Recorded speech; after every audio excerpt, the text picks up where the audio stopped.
Một buổi sáng, bạn bước vào quán cà phê quen thuộc. Bạn gọi một ly cà phê, đưa tờ tiền trong ví ra như mọi khi. Nhưng người bán chỉ mỉm cười và lắc đầu. Xin lỗi, chúng tôi không nhận tiền mặt nữa. Bạn nghĩ đó chỉ là chính sách của quán. Thế rồi bạn bước sang cửa hàng tạp hóa. Câu trả lời vẫn giống hệt. Trạm xăng, siêu thị, bệnh viện, nhà thuốc. Tất cả đều từ chối những tờ tiền mà bạn vẫn luôn tin rằng có giá trị. Chỉ trong một ngày, cả thế giới đồng loạt ngưng sử dụng tiền mặt. Không phải vì chúng biến mất. Chúng vẫn nằm trong ví bạn, trong két sắt, trong ngân hàng. Chúng chỉ không còn được chấp nhận nữa. Điều gì sẽ xảy ra nếu tiền mặt biến mất hoàn toàn? Và câu trả lời có thể đáng sợ hơn rất nhiều so với việc chỉ phải quét một mã QR. Thoạt nghe, điều đó dường như chẳng có gì nghiêm trọng. Rất nhiều người ngày nay gần như không còn mang theo tiền mặt. Họ thanh toán bằng điện thoại, đồng hồ thông minh, thẻ ngân hàng hay chuyển khoản chỉ trong vài giây. Một số quốc gia đã có những cửa hàng không nhận tiền giấy từ nhiều năm trước. Có lẽ đây chỉ là bước tiến tự nhiên của công nghệ. Nếu mọi thứ đều nhanh hơn, tiện hơn và an toàn hơn, tại sao chúng ta còn cần những tờ giấy in đầy hình ảnh và con số? Nhưng hãy dừng lại một chút. Nếu tiền mặt thực sự biến mất, điều đầu tiên biến mất không phải là những tờ tiền. Thứ biến mất đầu tiên chính là khả năng thanh toán độc lập của mỗi con người. Hãy tưởng tượng điện thoại của bạn hết pin khi đang ở sân bay. Bạn không thể mua nước, không thể gọi taxi, không thể trả tiền ăn. Chỉ vì thiết bị duy nhất kết nối bạn với hệ thống tài chính đã ngừng hoạt động. Nghe có vẻ nhỏ nhặt, nhưng bây giờ hãy mở rộng điều đó ra quy mô của cả một thành phố.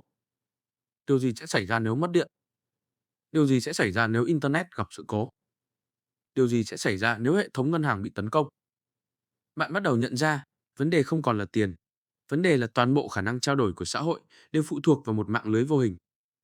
Thực ra, tiền mặt không phải lúc nào cũng tồn tại hàng nghìn năm trước, con người trao đổi bằng hàng hóa. Một người có lúa đổi lấy cá, người khác đổi thịt lấy quần áo. Nhưng hệ thống đó nhanh chóng bộc lộ điểm yếu.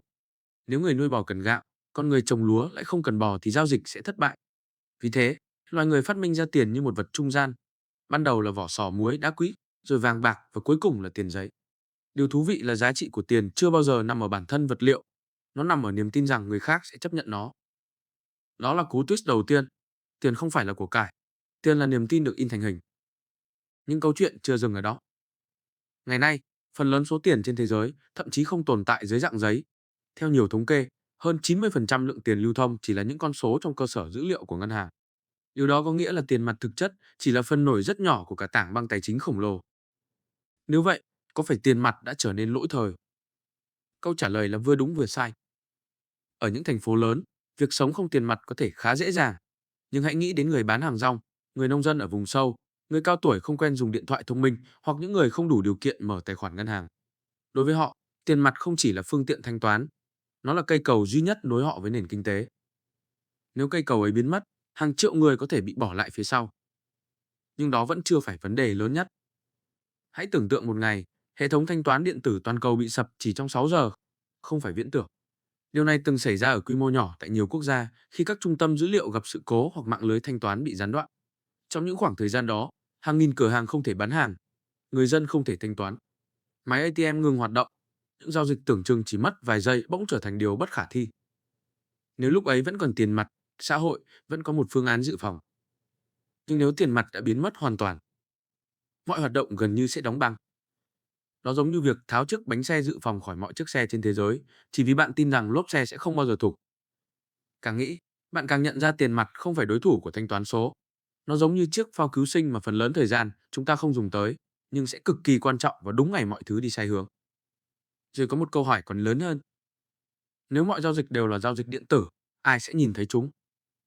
Mỗi ly cà phê bạn mua, mỗi cuốn sách bạn đọc, mỗi chuyến xe bạn đi, mỗi khoản tiền bạn gửi, mỗi đồng tiền bạn tiêu đều để lại dấu vết.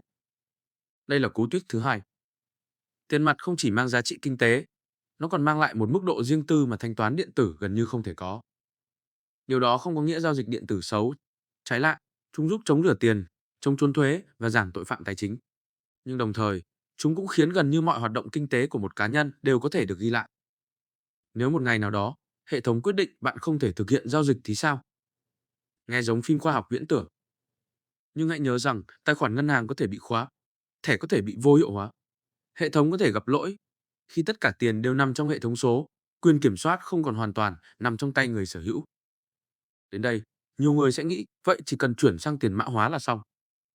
Nhưng câu chuyện lại rẽ sang một hướng khác. Tiền mã hóa không cần ngân hàng trung gian, nhưng vẫn cần điện, internet, thiết bị và khóa bảo mật. Nếu bạn mất khóa truy cập, số tài sản đó có thể biến mất mãi mãi. Nếu mất điện trên diện rộng, tiền mã hóa cũng không giúp bạn mua một ổ bánh mì. Vậy rốt cuộc, tương lai sẽ là gì? Đây chính là điều thú vị. Nhiều quốc gia đang nghiên cứu đồng tiền, kỹ thuật số do ngân hàng trung ương phát hành, thường được gọi là CBDC. Về lý thuyết, chúng kết hợp sự tiện lợi của thanh toán điện tử với sự ổn định của tiền quốc gia. Một số nước đã thử nghiệm ở nhiều quy mô khác nhau. Những người ủng hộ cho rằng đây là bước tiến tất yếu của nền kinh tế số. Những người hoài nghi lại lo ngại về quyền riêng tư và sự phụ thuộc quá lớn vào hạ tầng công nghệ. Và đó là cú lật lớn nhất của câu chuyện. Có lẽ câu hỏi chưa bao giờ là tiền mặt có nên biến mất hay không. Câu hỏi thật sự là một xã hội có nên đặt toàn bộ khả năng trao đổi giá trị của mình vào duy nhất một hệ thống. Trong kỹ thuật, mọi hệ thống quan trọng đều cần có phương án dự phòng. Máy bay có nhiều hệ thống điều khiển. Bệnh viện có máy phát điện. Trung tâm dữ liệu có nguồn điện dự phòng. Bởi vì các kỹ sư hiểu rằng không có hệ thống nào hoàn hảo. Thế nhưng khi nói đến tiền, đôi khi chúng ta lại muốn loại bỏ phương án dự phòng duy nhất đã tồn tại hàng trăm năm. Có lẽ trong vài thập kỷ tới, bạn sẽ rất hiếm khi cầm trên tay một tờ tiền giấy. Trẻ em sinh ra lúc đó có thể xem tiền mặt như chúng ta ngày nay, nhìn những chiếc điện thoại quay số hay băng cassette. Công nghệ chắc chắn sẽ tiếp tục thay đổi cách chúng ta mua bán. Điều đó gần như không thể tránh khỏi.